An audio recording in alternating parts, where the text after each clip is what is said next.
Nem sempre a vida é como gostaríamos. Algumas vezes a culpa pelas desventuras é de nossas próprias escolhas e ações.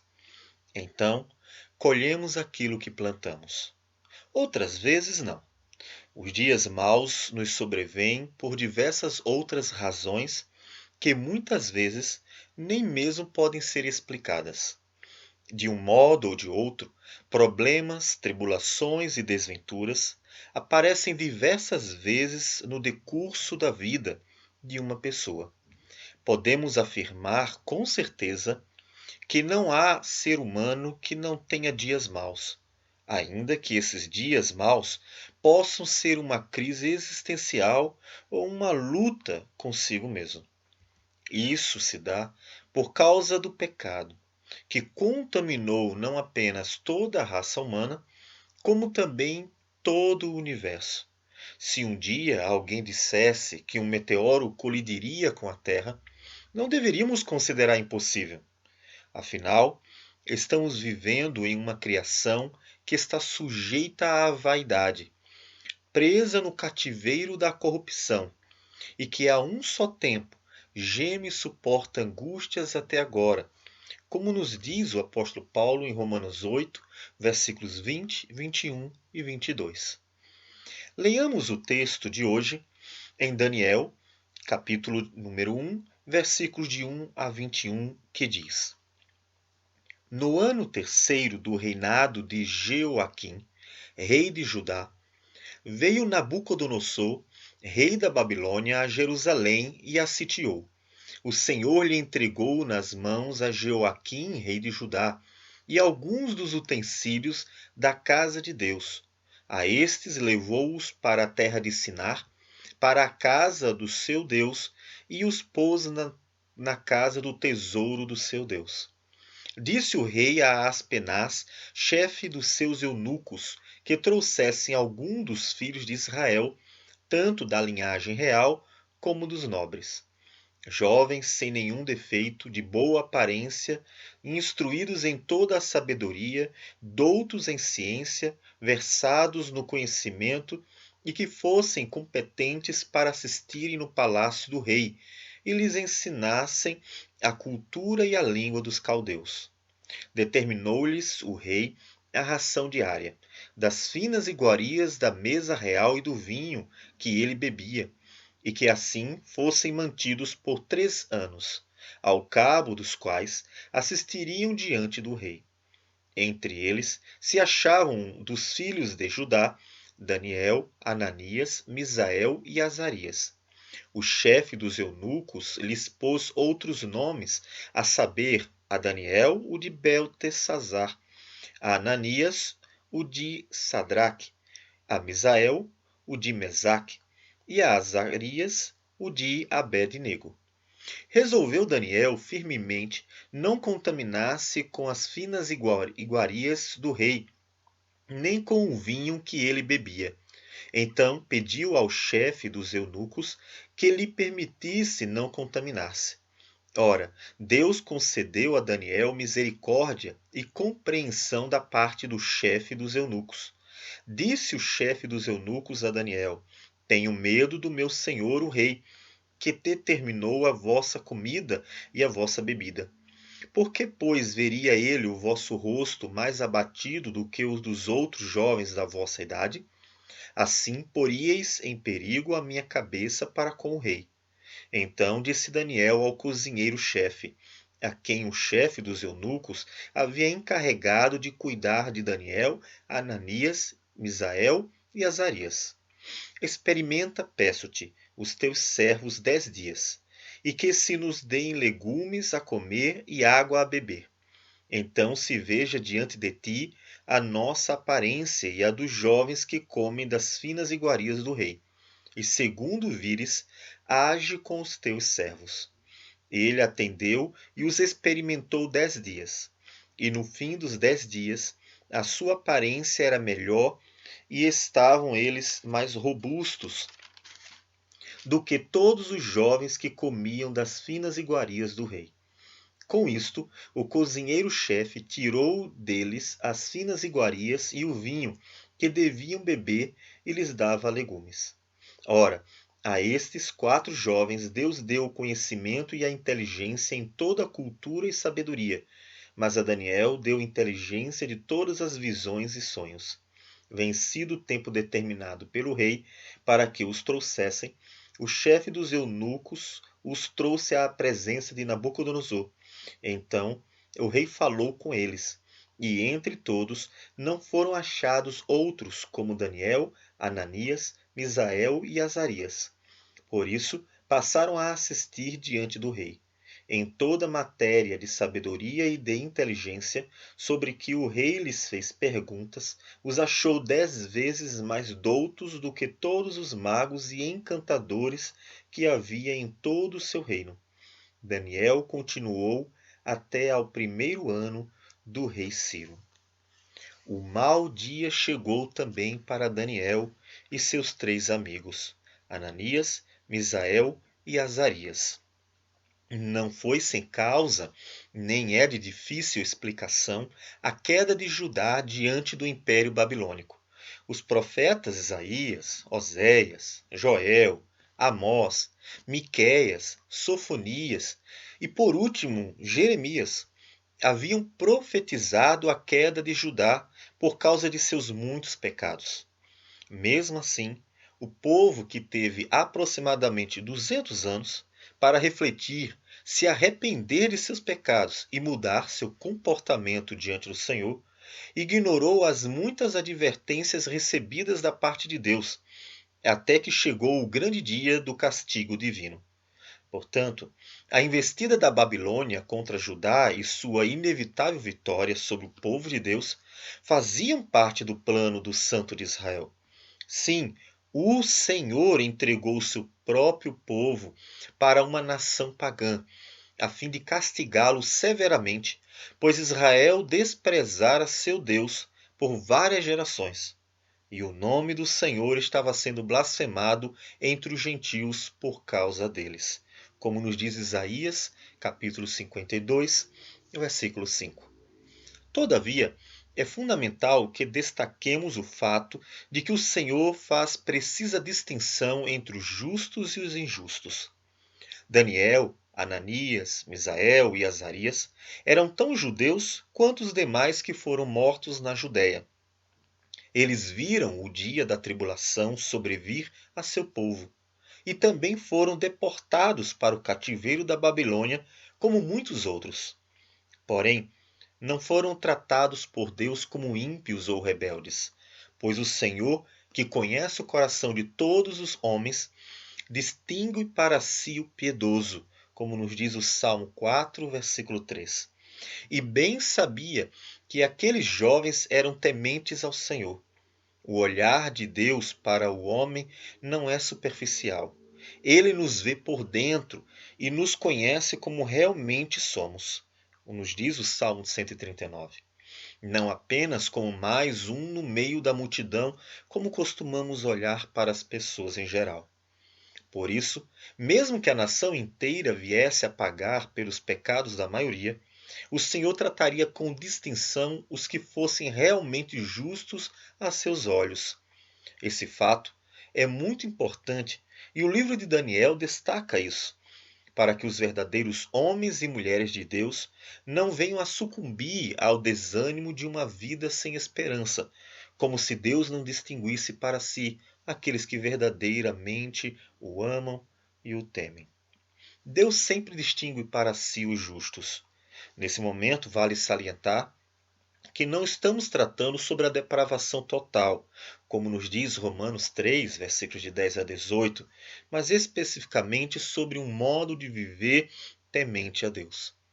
Podemos ver isso em diversos personagens no decurso da história redentora, ainda que fazendo parte de uma linhagem de homens de Deus.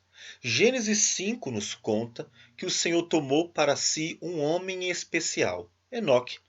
Gênesis 5, versículo 22 e 24. Deus não trasladou todos os filhos de Sete, mas apenas um em especial, por andar de um modo especial com o Senhor. Hebreus 11, versículo 5. No capítulo 6 de Gênesis, somos informados que a maldade do homem se havia multiplicado na terra, de Gênesis 6, versículo 5, e que a terra estava corrompida à vista de Deus e cheia de violência, diz ainda Gênesis capítulo 6, versículo 11. Contudo, Deus distinguiu para si um único homem, e com ele a família, Noé, homem justo e íntegro entre os seus contemporâneos. Gênesis 6, versículo 9. Em certo momento da caminhada de Abraão, o Senhor lhe apareceu e lhe contou sobre a multiplicação dos pecados de Sodoma e Gomorra. Gênesis 18, versículos 20 e 21. Em meio ao diálogo, o Senhor prometeu a Abraão poupar uma cidade inteira por amor a apenas 10 justos que houvesse nela. Gênesis 19, versículo 32.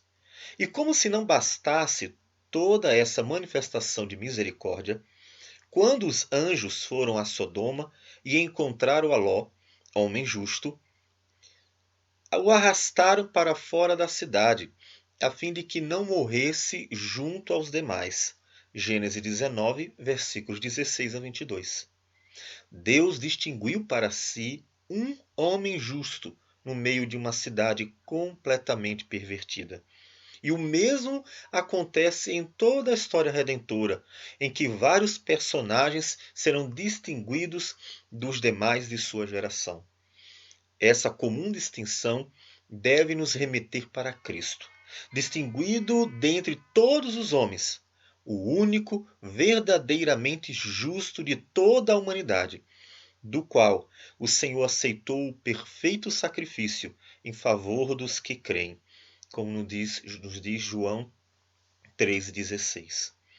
O marco inicial do livro de Daniel é a invasão do rei Nabucodonosor a Jerusalém, levando para a Babilônia tanto os despojos quanto algumas pessoas cativas. Daniel capítulo 1, versículo 2. Daniel deixa claro que o Senhor havia entregado seu povo nas mãos do imperador. O que estava acontecendo vinha da parte de Deus.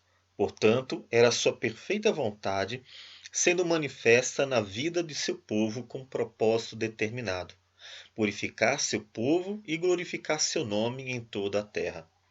Ainda no versículo 2, Daniel nos diz que Nabucodonosor levou alguns dos utensílios da casa de Deus para a casa do seu Deus, conforme Abacuque havia previsto em Abacuque 1, versículos 15 e 16. Desse modo, os babilônios atribuíram ao seu Deus a vitória sobre o povo do Senhor, exatamente o que Abacuque temia que acontecesse. Portanto, até o momento, podemos dizer que o Deus de Israel não foi glorificado com a disciplina aplicada a seu povo. Antes, o Senhor teve seu nome diminuído perante os deuses pagãos, pois aquilo que havia sido consagrado a ele, para uso exclusivo no templo, passou a ser dedicado a um ídolo da vil imaginação de pecadores. O livro de Daniel é fundamental para testemunho de como Deus glorificou seu nome em meio a um império pagão, enviando seus fiéis filhos para o coração do reino, a cidade da Babilônia. Daniel 4:29. 4 personagens se destacam no livro: Daniel, Ananias, Misael e Azarias. Eles estavam entre os muitos outros judeus que foram transportados para a Babilônia, como nós podemos ver em outros livros, em Esdras 2:1, Neemias 7:6, Ester 2:6, Jeremias 29, Ezequiel 1, versículo 1 e o próprio Daniel 6, versículo 13. E por meio deles, o nome do Senhor foi engrandecido através de diversas manifestações de seu poder. Sem armas, nem carros de batalha. Sem exércitos, nem valentes de guerra. Sem tomar cidades, nem derramar sangue, Deus engrandeceu seu santo nome no meio da Babilônia, vindicando sua santidade, sua exclusividade e seu glorioso poder. Após alguns anos, todos saberiam que o Deus de Israel é o Senhor de toda a terra e que a vitória dos babilônicos era resultado da vontade de Deus, conforme revelada por seus profetas do passado. O profeta Daniel nos conta que ele e seus 3 amigos foram entregues aos cuidados de Aspenaz, chefe dos eunucos, Daniel capítulo 1, versículo 3, a fim de serem cuidados e preparados para assistirem no palácio do rei. O imperador havia ordenado que os jovens cativos fossem bem cuidados para servirem em sua presença, e como parte da preparação, esses jovens deveriam se acostumar a comer das finas iguarias da mesa real e do vinho do imperador. Aparentemente, poderíamos considerar como privilégio aquilo que estava sendo concedido a eles. Seria uma bênção de Deus? Será que o Senhor estava abençoando aqueles 3 jovens, fazendo-os partilhar da comida da mesa do rei? Talvez muitos em nossos dias entendessem desse modo. Todavia, Daniel e seus 3 amigos não veem a questão assim. Por quê? O texto não nos diz as razões exatas que levaram os 4 jovens a decidirem não se contaminar com as finas iguarias do rei, nem com o vinho que ele bebia. Porém, conforme alguns estudiosos, podemos levantar algumas sugestões. Os alimentos costumavam ser oferecidos aos deuses, de modo que Daniel e seus amigos poderiam não querer partilhar de comidas oferecidas aos deuses pagãos. Uma segunda opção seria que, não havendo distinção entre os animais limpos e os animais imundos, eles não queriam se contaminar com as comidas proibidas aos judeus conforme a lei de Moisés. Uma terceira opção é que eles não queriam ter vínculos com o imperador, que, partilhando de sua mesa, estaria tentando criar uma relação para que eles pudessem servir na sua presença como pessoas de sua confiança, achegados a ele e que, portanto, partilhariam não só da mesa, mas também de suas ideias. A questão é que Daniel e seus amigos estavam no meio de um povo pagão que tinha deuses falsos e hábitos impuros. E eles não queriam se contaminar com nada disso. Por isso, decidiram se privar dos privilégios que lhes foram concedidos, para se consagrarem a uma vida simples, mas fielmente dedicada ao Senhor. A decisão de Daniel e os 3 amigos revela-nos o caráter deles. 4 jovens decididos a glorificar o nome do Senhor, mesmo em meio a uma terra estranha, longe dos pais e de qualquer outra pessoa que pudesse fiscalizar o comportamento deles. Além disso, eles decidiram honrar o nome do Senhor, mesmo tendo Deus entregue seu povo para ser brutalmente castigado por uma nação pagã, a Babilônia. Esse simples gesto revela bastante sobre a firmeza, temor e sabedoria do coração deles. Deus continuava sendo o único Senhor lá na Babilônia e deveria ser glorificado por seu povo, mesmo tendo sido alvo do castigo. Deus não mudou. Foi o povo que deixou de servi-lo de modo agradável. O Criador dos céus e da terra permanecia sendo o mesmo eternamente e deveria ser tratado da mesma forma como sempre exigiu daqueles que se achegam a ele. Desse modo, Daniel e seus amigos se mostram jovens tementes ao Senhor, que se desviam do mal, e estavam prontos para servir a Deus, testemunhando a santidade do Senhor em meio a uma terra de homens pagãos. O que é necessário para que você faça aquilo que é bom e agradável a Deus? Será que é preciso a presença e ordem dos pais, fiscalizando suas ações? Ou seria necessário o pastor advertir e insistir para que a vontade revelada de Deus fosse colocada em prática? Ler a Bíblia, orar, evangelizar, dar bom testemunho, cumprir com os compromissos, amar a igreja e tantas outras coisas. O que Deus requer do seu povo não é uma vida religiosa aparente, mas um coração verdadeiramente consagrado a Ele, por meio da legítima fé no Senhor e Salvador Jesus. Não importa o que aconteça, nem onde estejamos, Deus é Deus e sempre será. Sua palavra permanece a mesma e sua graça não é diminuída. A ordem é que sejamos sal da terra e luz do mundo, onde estivermos, para que o santo nome do Criador seja glorificado perante os homens de um mundo que jaz no maligno. Portanto, o Senhor não está esperando que tenhamos aparência de piedade, mas que tenhamos um coração piedoso, para que não somente nossas atitudes sejam agradáveis a Ele, mas também que tudo o que é verdadeiro, tudo o que é respeitável, tudo o que é justo, tudo o que é puro, tudo o que é amável, tudo o que é de boa fama, se alguma virtude há, e se algum louvor existe, seja isso que ocupe o vosso pensamento, como nos diz Paulo em Filipenses, capítulo 4, versículo 8. O Senhor colaborou com a decisão de Daniel e seus amigos, fazendo-os mais saudáveis do que os demais. A ideia do texto não é nos ensinar que legumes e água são mais saudáveis do que carne e vinho, mas que o Senhor estava com eles, como aconteceu em outras ocasiões. O propósito de Daniel não era ser mais saudável que os demais, mas não se contaminar.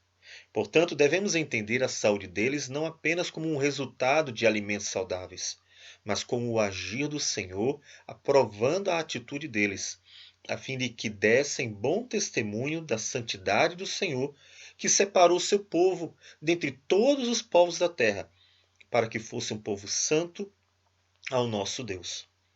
Dentro da mesma ideia, encontramos ainda os jejuns de Moisés, Elias e Jesus. E, portanto, ignorar esse propósito do texto reduz a beleza da decisão dos personagens e a presença da ação divina em corroborar com o testemunho dos seus servos fiéis. Por isso, eles não somente estavam com uma aparência melhor, como também mostraram-se mais sábios do que todos os outros, porque Deus deu o conhecimento e a inteligência em toda a cultura e sabedoria para eles. Daniel 1, 17 a 21. Cristo conviveu com uma geração má e perversa, mas viveu uma vida santa e agradável a Deus. Também mostrou-se homem mais sábio do que todos os outros. Jesus decidiu se consagrar ao Senhor, apartando-se de tudo que era mal, razão para não compactuar com os líderes político-religiosos e também com os doutores de seus dias, os saduceus, os fariseus, os escribas. Cristo andou com prostitutas, mas se manteve puro e santo, guiando-as à santidade de Deus por meio do ensino da palavra do Senhor. Jesus andou com publicanos, mas manteve-se íntegro e reto, honesto e justo em todas as suas palavras e atitudes, atraindo-os a uma vida temente ao Senhor.